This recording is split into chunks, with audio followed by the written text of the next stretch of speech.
I came home after 12 years saving lives in war zones, only to find my own son dying alone in a hospital bed. I stepped off the military plane, my worn boots finally touching American soil. After 12 years, serving as a doctor with the UN peacekeeping forces, I was finally coming home. My colonel's uniform, with its medals and insignia, reflected a career dedicated to saving lives in conflict zones. But my heart was focused on only one thing: seeing my son Charles. Chicago O'Hare Airport buzzed with activity. I watched families reuniting, embraces and tears of joy. I hadn't told anyone about my return. I wanted to surprise Charles, to see his face light up like when he was a child. 12 years is a long time, but I had religiously sent money every month, making sure he and his wife Isabella had everything they needed. I took a cab to the Lincoln Park neighborhood, where Charles had bought a house with my help. During the ride, Chicago seemed both familiar and strange. New skyscrapers rose where once stood smaller buildings, but the sky remained the same, that deep blue that reminded me of my childhood. "Vacation or coming home for good?" asked the driver. "For good," I replied, clutching the old pocket watch my father had given me. My last mission ended yesterday. The cab stopped in front of an elegant 2-story house with a small garden. I paid and stood staring at the facade for a moment. I had never physically been here before, but I had seen photos. Charles had sent images when they bought it 4 years ago. I walked to the door with my military duffel, the same one that had accompanied me on missions across Africa and Asia. I rang the doorbell and waited, but no one answered. I tried again, thinking perhaps they hadn't heard me. Silence. It was then that I noticed the closed curtains and neglected garden with mail piling up in the mailbox. An uncomfortable feeling settled in my stomach. Something wasn't right. "Looking for the Millers?" A voice startled me. It was an older woman watering plants at the neighboring house. "Yes, I'm looking for Charles. I'm Mariana, his mother." The woman set down her watering can, her expression changing from curiosity to a mixture of surprise and pity. "My goodness, you're the doctor who works overseas," she said, approaching. Charles is at Northwestern Memorial Hospital. He's been admitted for 3 weeks." The world seemed to stop around me. 3 weeks? What happened? The woman, who introduced herself as Ellen, lowered her voice. "Cancer, from what he told me. They found it very advanced." "And his wife? Isabella?" Ellen averted her gaze. "I saw her leave a few days ago with luggage. According to her Instagram post, she's in the Hamptons, at a luxury resort." I felt a chill run down my spine. Charles sick and alone while his wife was on vacation. It made no sense. "Northwestern Memorial, you said?" "Thank you, Ellen." I hailed another cab with trembling hands. "To Northwestern Memorial Hospital, please, quickly." During the ride, my mind was a whirlwind of questions. Why had Charles told me? Why had Isabella left him alone? I sent enough money for them to live comfortably and have first-rate medical care. The last time we spoke, 2 months ago, Charles seemed fine, tired perhaps, but he hadn't mentioned any illness. The hospital rose, white and austere, among residential buildings. I hurried to reception, still in my military uniform. "I'm looking for Charles Miller. I'm his mother." The woman typed something into her computer. "Room 412, 4th floor, oncology wing." Oncology wing, the words echoed in my head as I waited for the elevator. When the doors opened on the 4th floor, the clinical silence and smell of disinfectant hit me like a familiar wave. As a military doctor, I knew hospitals well, but being here as a mother was completely different. Room 412 had the door slightly ajar. Inside, a nurse was adjusting something on a monitor next to a bed. And in that bed, I didn't recognize Charles at first, the emaciated man with yellowish skin and hardly any hair. seemed much older than my 35-year-old son. Tubes and machines surrounded him, monitoring each weak breath. "Charles," I whispered from the doorway. The nurse turned. "Are you family?" "I'm his mother," I replied automatically, unable to take my eyes off my son. "The doctor will be here in a few minutes," said the nurse, before leaving us alone. I slowly approached the bed, as if afraid Charles might vanish. I took his hand, so thin and cold it hardly seemed real. "Charles, it's Mom," I said, trying to hold back tears. "I'm here now, son." His eyelids trembled slightly and then opened, revealing dull eyes that took time to focus on me. "Mom?" He voiced a harsh whisper. "Are you really here?" "Yes, my love. I finished my service. I'm home to stay." A shadow of a smile appeared on his emaciated face. "You came just in time," he murmured before his eyes closed again. Dr. Saunders entered minutes later. His grave face prepared me for the worst before he spoke. "Mrs. Miller, I'm sorry to tell you that your son has terminal pancreatic cancer. When he was admitted, it was already very advanced. We've done everything possible to control the pain, but—" "How long?" I asked, my military doctor voice emerging over that of the desperate mother. "Days, maybe hours. I'm very sorry." I sat beside Charles's bed, holding his hand. "And his wife, has she been visiting?" Dr. Saunders consulted the file. "We have no record of visits in the last 2 weeks. We tried to contact her several times, but she didn't respond." I felt anger growing inside me, but I contained it. Charles needed me to be calm now. "Has no one come to see him?" "I'm sorry, no." When the doctor left, I refocused all my attention on Charles. I spoke to him softly, telling him about my last days on the mission, stroking his forehead. I don't know if he heard me, but I needed him to know he wasn't alone anymore. After a few hours, Charles opened his eyes again. "Mom, forgive me," he said weakly. "Forgive you?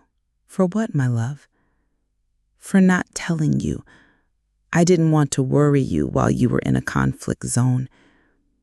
When the symptoms started, Isabella said it was just stress." I squeezed his hand. "There's nothing to forgive, son."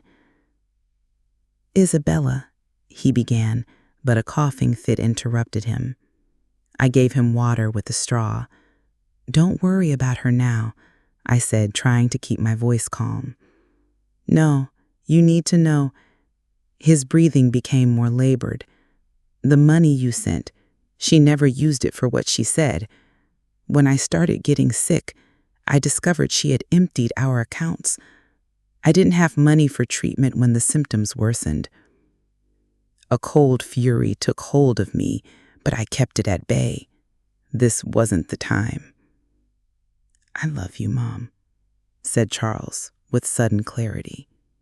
"I was always proud of you."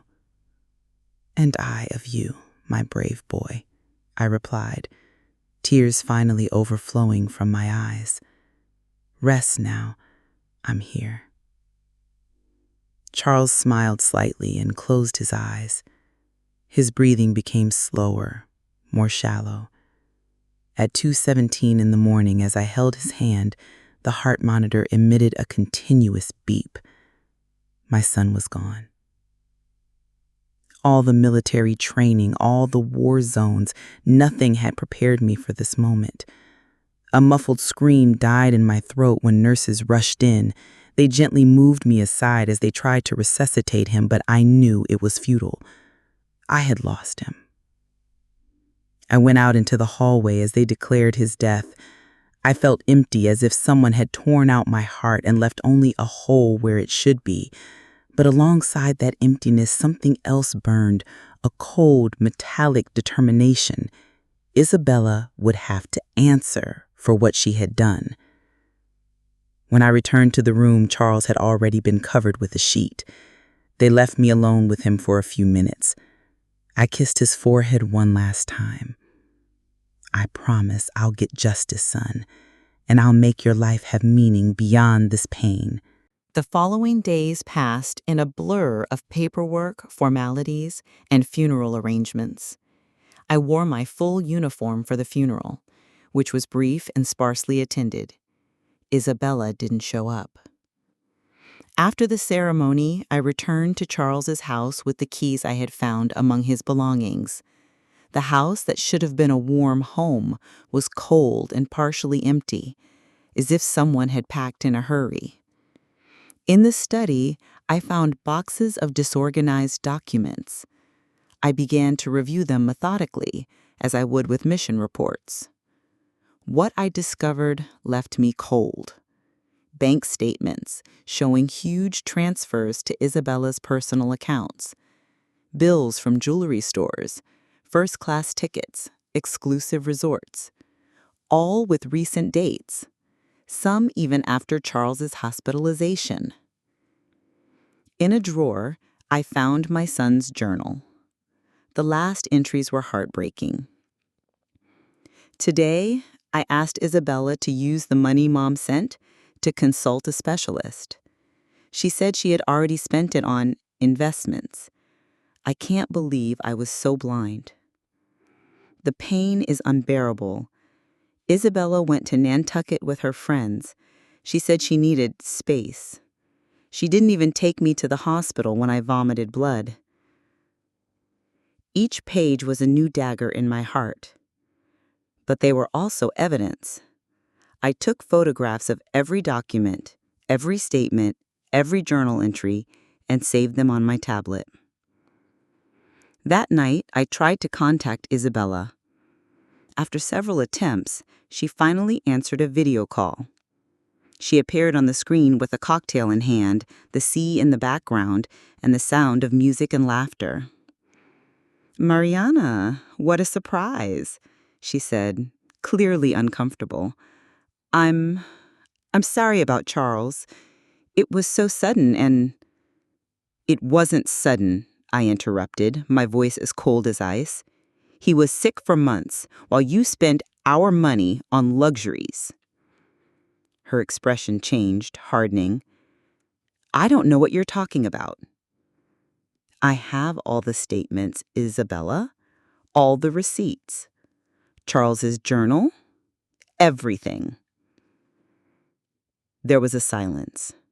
Then, with a coldness that surprised me, she responded. "That money was also mine by right. I was married to him for 8 years while you were away playing hero. What are you going to do? Sue me?" "Exactly," I replied, "but first I've frozen all the accounts." Her face fell. "You can't do that." "It's already done. The legal power of attorney that Charles gave me before he died gives me full authority. Enjoy your last days of luxury, Isabella. The party's over." I ended the call and stared at the black screen. I felt no satisfaction, only renewed determination. The next day, I contacted Rodriguez, a former Army colleague who now worked at a legal firm specializing in family fraud cases. "It's a clear case of financial abuse," he said after reviewing the documentation. "With the power of attorney Charles gave you and this evidence, we can request not only the freezing of accounts, but the nullification of any right she might have to the inheritance." I nodded. "I want to proceed as quickly as possible." "There's something else you should know," Rodriguez added. "According to these documents, Isabella has been spending money that was intended for an experimental treatment that could have extended Charles's life by years." I felt my heart stop. "What are you saying?" "This preliminary medical report suggests that if Charles had received treatment 6 months earlier, when the first symptoms appeared, he would have had up to a 40% chance of remission." I collapsed into the chair, overwhelmed by a new wave of pain and rage. Isabella hadn't just stolen money, she had stolen years of my son's life. Years we could have shared. "I want everything the law allows," I finally said. "Complete justice." The judicial hearing was scheduled for 2 weeks later. During that time, Isabella repeatedly tried to contact me, alternating pleas and threats. I didn't respond to any messages. The day of the hearing, I entered the courtroom in my dress uniform, all my medals in place. It wasn't vanity. I wanted the judge to see that while I served my country and sent money for my family, Isabella had betrayed that trust in the cruelest way. Isabella appeared in a somber suit, with an expression of false grief that fooled no one. Her lawyer argued that she was entitled to half of all marital assets and couldn't be held responsible for Charles's unfortunate illness. When it was my turn to speak, I addressed the judge directly. "Your Honor, while I was saving lives in war zones, I trusted that the money I sent to my son was ensuring his well-being. Instead, his wife used it to finance a life of luxury, while Charles died alone, without treatment, in a public hospital. I'm not asking for revenge. I'm asking for justice for a son who died abandoned while having the means to receive the best available treatment." Dr. Sanders's testimony was devastating for Isabella. He confirmed that Charles had arrived too late for effective treatment and that no one had visited him during his hospitalization. At the end of the hearing, the judge ruled in my favor on all counts. All accounts and properties would pass to my control, and any right Isabella had to Charles's inheritance was nullified due to serious abandonment and misappropriation of funds intended for essential medical care. Isabella left the courtroom as she had lived with my son, without remorse and thinking only of herself. I won the case, but I felt no victory. My son was still dead. In the months that followed, Charles' house became a mausoleum of memories. Every room, every object reminded me of what I had lost. I spent nights reviewing old photos when Charles was a child and I was a young doctor with dreams of helping the world. One morning, going through his documents, I found something unexpected. Brochures from an organization called Vital Hope, dedicated to providing treatment to cancer patients without resources. Charles had marked the contact information. That afternoon, I visited their offices in a modest building in downtown Chicago. The director, a middle-aged woman named Lucy, welcomed me warmly when I explained who I was. "Charles contacted us shortly before being hospitalized," she explained. "He wanted to make a donation to help other patients, but it never materialized." She showed me a list of patients waiting: children, adults, and elderly people who needed treatments they couldn't afford. People like Charles, who died slowly while the treatment that could save them was out of reach. Something changed inside me at that moment. For the first time since Charles's death, I felt a purpose. "I want to establish a fund," I said, "in my son's name to help these patients." Lucy smiled. "It would be a beautiful legacy." In the weeks that followed, I worked tirelessly to establish the Charles Miller Foundation.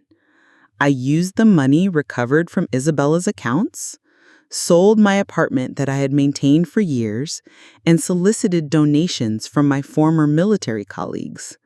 The response was overwhelming. The foundation focused on 2 areas: providing treatment to cancer patients without resources, and offering support to those facing the disease alone without family. For each patient we helped, I felt that a small part of Charles was still alive, that his suffering had not been in vain. One day, while visiting the hospital where we conducted our companionship program, a nurse stopped me. "Dr. Miller, there's a patient I think you should meet." She took me to a room at the end of the hall. Inside, a girl of about 7 was quietly drawing. Her head was covered with a colorful scarf, and the fragility of her body revealed she was in treatment. "This is Lucia," said the nurse. "Leukemia. Her parents died in an accident 6 months ago. She has no other family." I approached slowly. "Hello, Lucia. My name is Mariana." The girl looked up, her large brown eyes, assessing me with a maturity surprising for her age. "Are you a doctor?" she asked. "Yes, but today I'm just visiting. May I see what you're drawing?" Lucia turned her notebook. She had drawn what appeared to be a family, a small girl and 2 adults. "It's my family," she explained, "but they're not here anymore. Now I'm alone." Something broke inside me. "I also lost someone very important," I said, sitting beside her. "My son." "Can sons leave before moms?" she asked with genuine curiosity. "Sometimes," I replied, feeling a lump in my throat, although it shouldn't be that way. Lucia nodded gravely, as if processing a universal truth. "Do you want to draw with me?" I stayed with Lucia all afternoon. We drew, read a book I found in the common room, and she told me about her parents, her old house, and how she liked stars. She never mentioned her illness once. When it was time to leave, Lucia took my hand. "Will you come back tomorrow?" I said yes, without hesitation. "I promise." I kept that promise the next day and the next. Lucia became a constant in my life. I brought her books, games, and sometimes simply listened to her. Her oncologist, Dr. Parker, explained that Lucia's leukemia was responding well to treatment, but without family to care for her, her future was uncertain. "What will happen to her when she finishes treatment?" I asked. "Foster care, probably, unless some family member shows up." The idea of Lucia alone, going from one temporary home to another, was unbearable to me.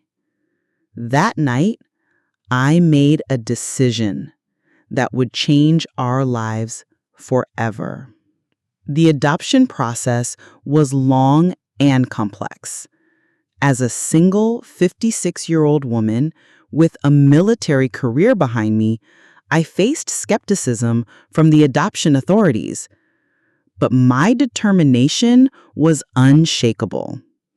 I presented references from respected colleagues, showed the financial stability that the foundation provided me, and demonstrated my unwavering commitment to Lucia's well-being.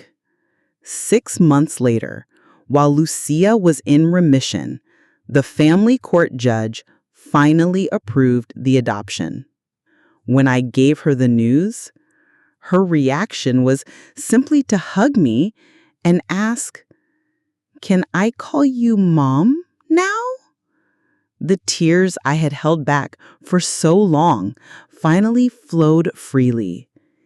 "Yes, my love, you can call me Mom." 3 years have passed since I lost Charles and found Lucia. The house that was once a painful reminder of loss is now full of new life. The walls that were once empty are now decorated with colorful drawings. The room that held Charles's belongings has been transformed into a bright space where Lucia, now fully recovered, reads and dreams. The Charles Miller Foundation has grown beyond my initial expectations. We've helped hundreds of patients, and our companionship program has dozens of volunteers. In each patient who improves, in each family that receives support, I see a bit of Charles living through our work. Lucia, now 10, is my joy and my anchor. Her resilience amazes me every day. Sometimes, when I watch her playing in the garden, I wonder if Charles somehow sent her into my life. Isabella disappeared after the trial. I heard she went to Brazil with a businessman she met on one of her luxury trips. I feel no hatred toward her now, only a deep pity for someone who will never understand the true value of life and love. This morning, as Lucia and I were having breakfast, she asked me something that left me thinking. "Mom, do you think bad people can become good?" "I think we can all choose to be better every day," I replied. "Why do you ask?" "Because sometimes I think about that woman, the one who was married to your son. I wonder if she'll ever understand what she did." Lucia's wisdom never ceases to amaze me. "I don't know, honey, but what's important is that we choose love and compassion even when it's difficult." She nodded, satisfied with my answer, and continued eating her cereal. Later, while Lucia was at school, I visited the small corner of the garden where we planted a tree in Charles's memory. I sat on the bench beside it, feeling the Chicago breeze on my face. "Charles," I whispered, as I often do, "I hope you're proud. Your life, though too short, has borne fruit you never imagined. Your name now means hope for many." The wind gently moved the leaves, as if it were a response. And for a moment, I felt peace. Tonight, Lucia and I will go to the local observatory. I promised to show her the stars she loves so much through a professional telescope. Tomorrow, we'll visit the foundation for the annual event in honor of Charles. And life will go on, with its mixture of pain and joy, of losses and new beginnings. I've learned that life takes precious things from us, sometimes in the cruelest and most unfair ways. But it also offers unexpected opportunities to heal, to rebuild, to find purpose amid the deepest pain. The phone rings, interrupting my thoughts. It's from the foundation. A new patient has arrived, a teenager without family who needs not only treatment, but also hope. I rise from the bench, ready to continue Charles's legacy once more. For each life we save, for each person who doesn't have to face illness and solitude, I feel that Charles smiles from somewhere, and that makes it all worthwhile.